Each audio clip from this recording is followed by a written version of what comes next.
Bueno, si quieren comenzamos.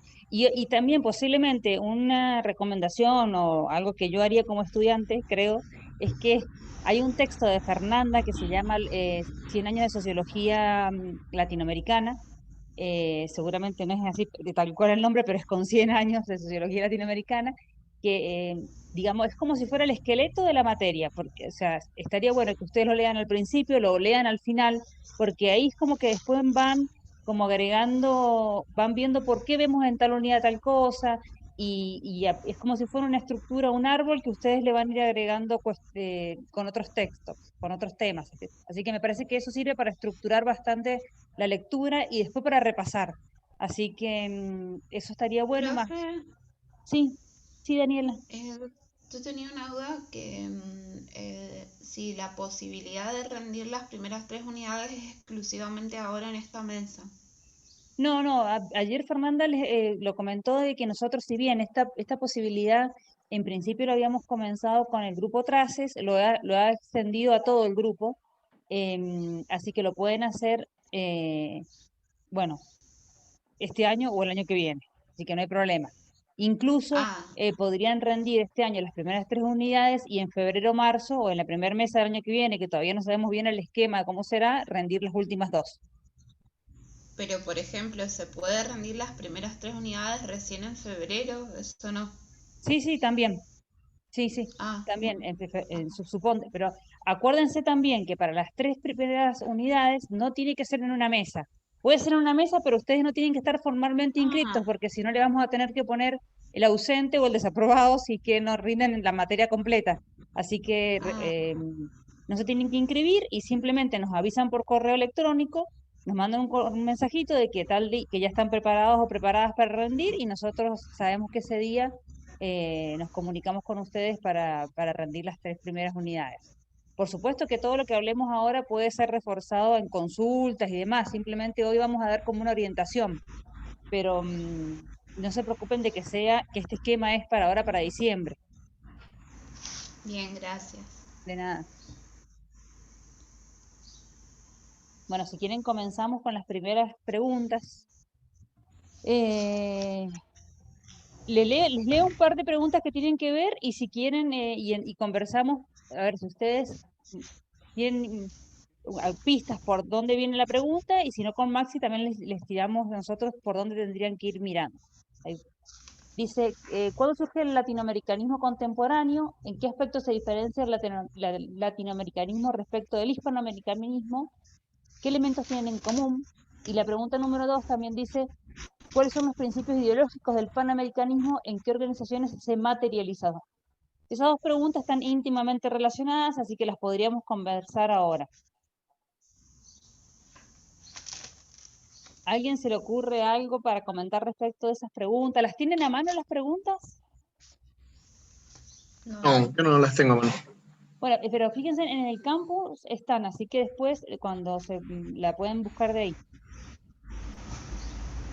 Pero bueno, son preguntas que tienen que ver con Y que incluso para... Perdón, Maxi. Sí. Sí, no, no, no.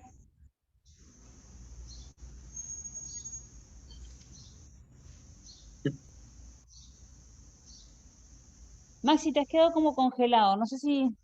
Ah, se desconectó. Debe tener mala conexión. Hola, Romina. Hola, Pau, ¿cómo estás? Bien, ¿y Sí, vos? estaba con temas de internet, por eso la demora y todo. Ahí está, Maxi. De la conexión. Recién acabamos de Hay comenzar igual, problemas. Romina, así que no pasa nada. Buenísimo, buenísimo, buenísimo. Gracias. No sé si lo dijiste, Pau, que para esos debates acerca de como las grandes perspectivas ideológicas, políticas, intelectuales, del campo académico, latinoamericanismo, panamericanismo, hispanoamericanismo y todas estas cuestiones, está el texto que le dijo la Pau, el introductorio de los 100 años de sociología latinoamericana de la FER, y el texto de Bettel les va a permitir, de la unidad número 1, les va a permitir contextualizar cuál es el rol que juega Brasil dentro de estas grandes corrientes que se han desarrollado desde el siglo XIX en adelante. Y complementando lo que dice Maxi, que en ese texto también presten atención a algunos hitos históricos que son importantes como la doctrina Monroe, que tienen que ver con el panamericanismo, la idea del destino manifiesto, una serie de hitos históricos, los congresos panamericanos, que lo van a encontrar. 1879, la primera conferencia panamericana. Perdón, Pablo. No, digo, esas cuestiones más históricas que si bien estaban en las líneas del tiempo que Fernanda y en las clases de Fernanda y en alguna de las de los power o los precios que ha pasado la FER, son como hitos históricos que van materializando esta idea de panamericanismo. Por eso cuando dice cuáles son, y ahí están los principios ideológicos y las organizaciones en las que se materializó. Ahí ustedes tendrían que ir viendo estos congresos panamericanos, y una organización que es como un emblema del panamericanismo es la OEA. Después, respecto de... Después vimos la CEPAL también. Sí, pero la CEPAL sería todo lo contrario de la OEA, sería como que, claro. Sería, a ver, si ustedes tuviesen que hacer, es como la organización, la institución regional que encarnaría estos inicios del latinoamericanismo contemporáneo, ¿no?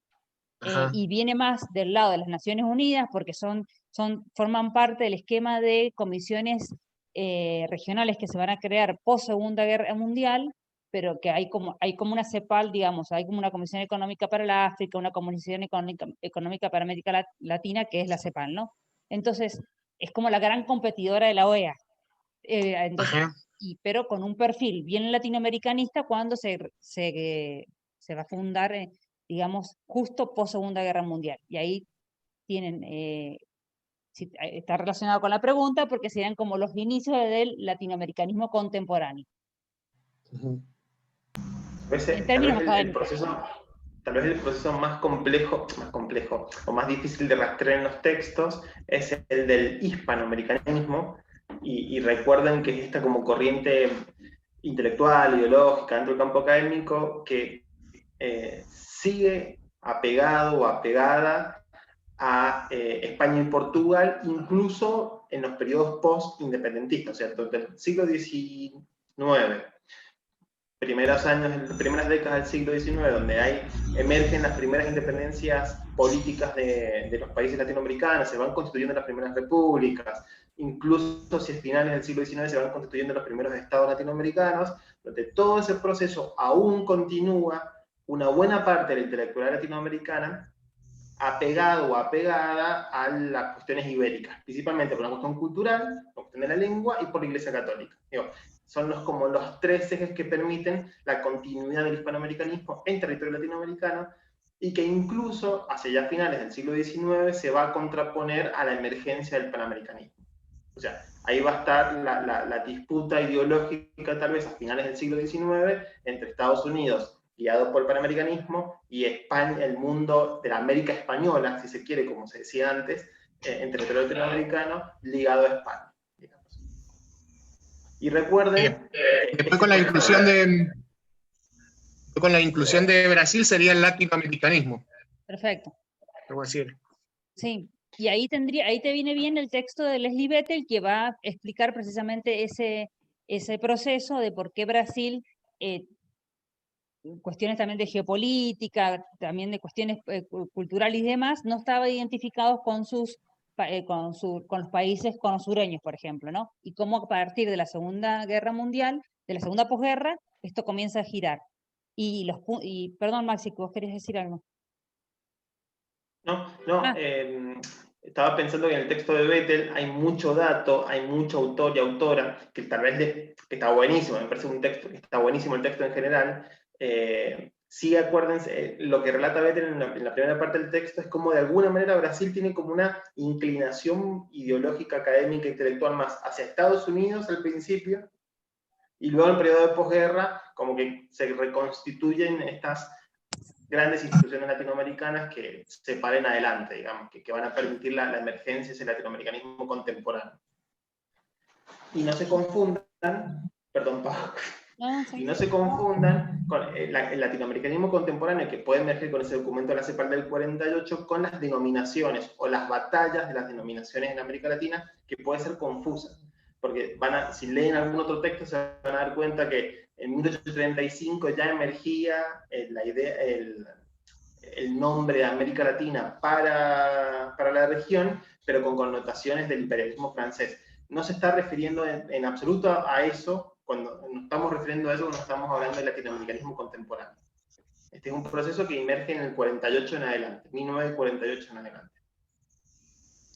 Y como estamos, la pregunta también está pensada no solamente en términos políticos, sino también en términos ideológicos, perdón, en términos intelectuales, académicos y demás, también tiene que ver con la creación de organizaciones, instituciones que van a comenzar a pensar América Latina desde América Latina. Por eso sería como una especie de una renovación del latinoamericanismo, y nosotros en el primer laboratorio hicimos esta búsqueda de pensar espacios que pensaban América Latina, por eso trabajamos con Claxo y demás, que forman parte de este latinoamericanismo contemporáneo. Que en términos políticos, ustedes podrían pensar también en momentos de mayor, no sé, vida de este latinoamericanismo, frente a cierto decrecimiento del latinoamericanismo, en términos políticos, ¿no? Y por ahí en algunas cuestiones de la pregunta que dice que tienen en común el hispanoamericanismo con esta versión del latinoamericanismo, es que en algún punto ambos procesos intelectuales, políticos y demás se oponen a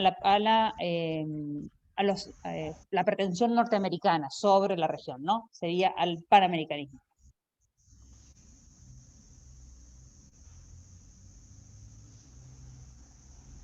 No sé si quieren ustedes vayan haciendo preguntas o comentarios al respecto, pero eso por ese lado tendrían que ir buscando esas respuestas a esas preguntas, ¿no? Con esos textos. O sea, lo que tendríamos que hacer es como ir asociando a cada una de las tres corrientes como las instituciones que están asociadas a eso, los pensadores y tal. Más que a ver, las instituciones son más fácilmente identificables en el panamericanismo, ¿no? En el latinoamericanismo también vos tenés ahí una institución clave que va a ser la CEPAL, después podríamos decir, en términos académicos, podemos decir Flaxo, Claxo, una serie de instituciones que regionalmente comienzan a configurar esta idea de América Latina de una forma más autónoma respecto de España, ¿no? O sea, como que ya no necesita a España de pensarse a sí misma, incluyendo Brasil, ¿no? Entonces, no solamente en términos institucionales, pero sino más bien también en términos de planteamientos ideológicos, e intelectuales y demás, ¿no? ¿A qué se opone cada uno? ¿Cuáles son las pretensiones de cada uno? Porque también uno podría rastrear, a ver, se confunde también el latinoamericanismo con el hispanoamericanismo. Uno podría decir, San Martín, Bolívar, todos ellos también, digamos, el germen del latinoamericanismo, uno lo puede encontrar desde, digamos, podríamos decir desde las conquistas por las independencias, ¿no? O distintas luchas latinoamericanas, pero cuando Fernanda se refiere al latinoamericanismo contemporáneo, nos referimos a esto, segunda posguerra, a partir de la segunda posguerra. Vale. Y en el texto de la FER también están diferenciados bien esos conceptos, ¿no? Resumidamente, pero ahí pueden verlo.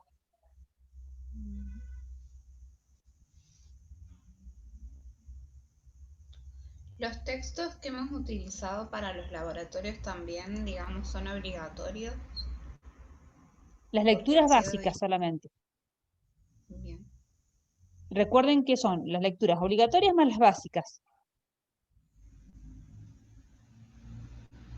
Maxi, ¿vos querés agregar algo más de esto o pasamos a lo de...? No, me parece que avancemos si los chicos y las chicas no tienen preguntas, así hacemos la mayor cantidad de preguntas hoy. Yo nada que ver, pero en realidad me conecté por una cuestión de que la quiero preparar recién para febrero o marzo porque es muy pronta la mesa ahora, pero estas preguntas y demás las podemos como encontrar o podemos tener así tipo punteo o demás, como para ir haciéndonos de guía o está en algún lado. ¿Las preguntas o las respuestas? Perdí. No, las respuestas las sé a través de los textos, pero por ahí... Las preguntas están en el campus. Listo, no dije nada. No, están en el campus y si no las mandamos por mail, pero están subidas, creería. Están subidas. Están debajo del programa. Listo, no dije nada. Gracias. No, hay otra cuestión que vincula lo que dice la Romy, que las respuestas de muchas de estas preguntas, claro que están en los textos, Y hay otra parte, acuerden, de los apuntes de la clase. Digo, creo que es una mezcla entre los textos y los apuntes de la clase, porque no van a encontrar en algunos casos directamente la respuesta a esa pregunta en un texto.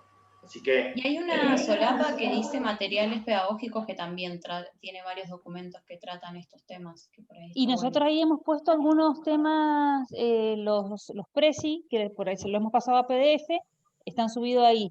Y también traten de, como las clases fueron, la mayoría de las clases de la Fernanda fueron grabadas, también repásenla porque, revísenla porque sobre todo si pasa mucho tiempo entre que la dejan de cursar y rinden, está bueno refrescarlo con las clases o los apuntes que ustedes tomaron y demás, porque es como que tienen que ir reconstruyendo. A diferencia de otras materias que cada punto del programa le corresponde un texto y ustedes saben que solamente en ese texto ustedes van a encontrar la respuesta, esto es algo un tanto diferente, es como ir reconstruyendo la respuesta a partir de una lectura de los textos, ¿no? Hay algunas preguntas que sí están más, ustedes dicen, bueno, Cardoso y Faleto, saben que tienen que leer el texto de Cardoso y Faleto. ¿Te puedo hacer una pregunta, Pau? Sí. Quedaron en 25 las preguntas, ¿no es cierto? ¿Estoy bien? Sí. ¿Qué dice 2020? Son 25. 25, bien. Y te iba a preguntar otra cosa, pero me acabo de olvidar.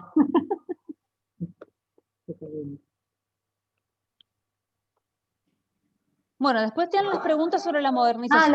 Eso, perdón. Las clases las vamos, yo sé que las he estado pasando ahí en el grupo de WhatsApp, pero ¿están todas las clases ahí de la FER? Las que pudimos grabar, sí. Nos compartiste el link en el grupo. Sí. A la gente de Traces las puse ahí, el resto que tiene acceso al campus virtual, nosotros las vamos a ir subiendo, la mayoría están, algunas se nos han pasado Yo de tengo subirlas. acceso al campus, pero todavía no están ahí. No, pero vos si bien estás en el grupo de Traces, entonces vos la puedes bajar de ahí. Igualmente, bueno. o sea, están en los dos lados, lo que pasa es que por ahí me he demorado en editarlas para el campus virtual, Está bien, pero está bien. en estos días ya van a estar subidas todas. Perfecto, gracias. En algunos casos, en algunos momentos hemos tenido problemas técnicos para poder grabar la clase, así que la mayoría están grabadas, otras, bueno, serán los apuntes de clase que habrán. Bueno, después están las preguntas sobre la modernización en América Latina, los procesos de modernización en América Latina. No sé si ustedes quieren comentar algo respecto de eso.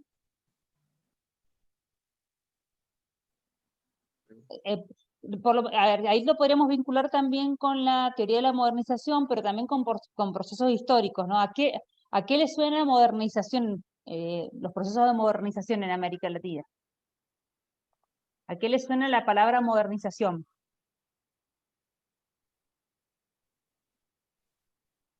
¿No tiene que ver con el desarrollismo y toda esa parte? Digamos, el desarrollismo sería como la puesta en práctica de políticas para promover el desarrollo, ¿no es cierto? Que hay después una pregunta sobre el desarrollismo y ahí ustedes tienen que leer el texto de Sikin, donde va a analizar casos concretos sobre el desarrollismo en América Latina. Pero esto de la modernización, la pregunta dice cómo se produjo el proceso de modernización en América Latina, sería, a ver, que en primer lugar, que no se da en todos los espacios sociales de América Latina al mismo tiempo y de la misma manera, ¿no?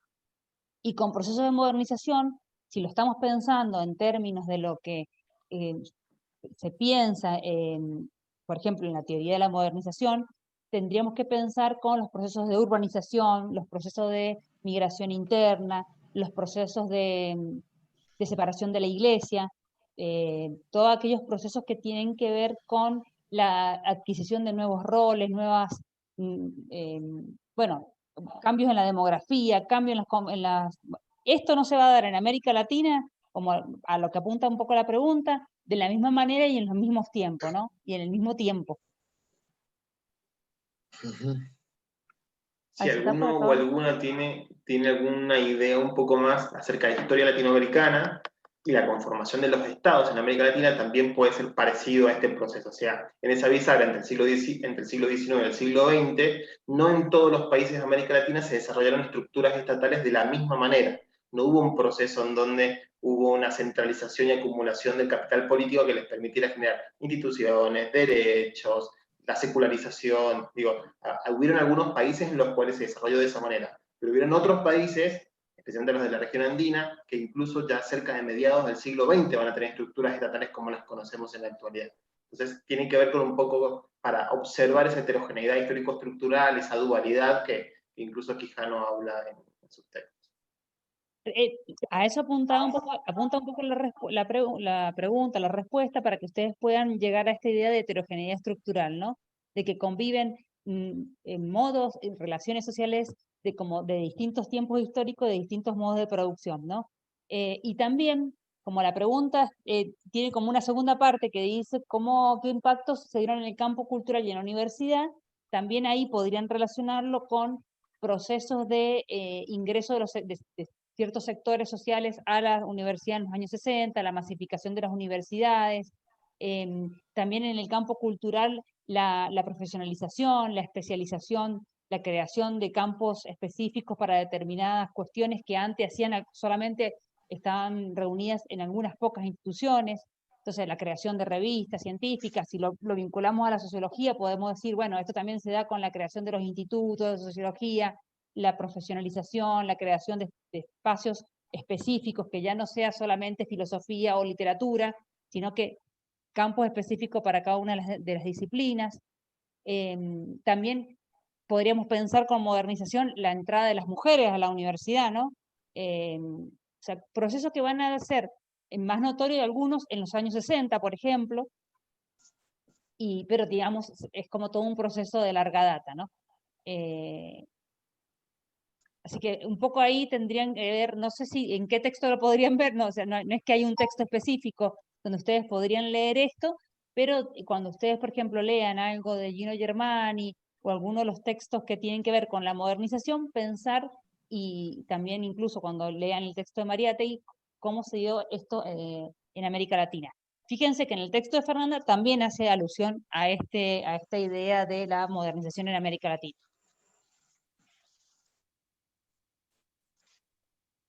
Después hay preguntas, no sé si Maxi hay algo más, sino después hay preguntas respecto a la institucionalización de la sociología, y es la unidad que ya comienza con la unidad número 2, todo este proceso de creación. Se va a preguntar si tenía que ver este proceso de modernización también con la institucionalización de la sociología como disciplina, cómo se va independizando. Claro, también, digamos, forma parte del mismo proceso, y fíjate que digamos, ahí ustedes tendrían que decir, bueno, no es que no les digo lo que tendrían que decir, pero tendríamos que ir pensándolo en el sentido de la creación a partir primero de las cátedras, y entonces ustedes puedan identificar dos procesos distintos entre la sociología de cátedra y la sociología científica, autodenominada científica. También esto también pensar que a veces tenían que ver con procesos de cómo cada uno de los sujetos que estaban creando estos espacios se quería posicionar en el campo, ¿no?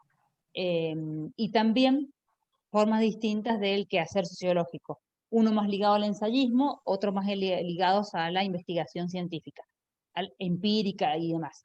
Y ahí, por ejemplo, cuando hablan de sociología científica, tendrían que pensar que la sociología científica tenía una gran fe o un postulado que seguía, que era la idea de la neutralidad valorativa. O sea, que eso es como un elemento importante de la sociología científica.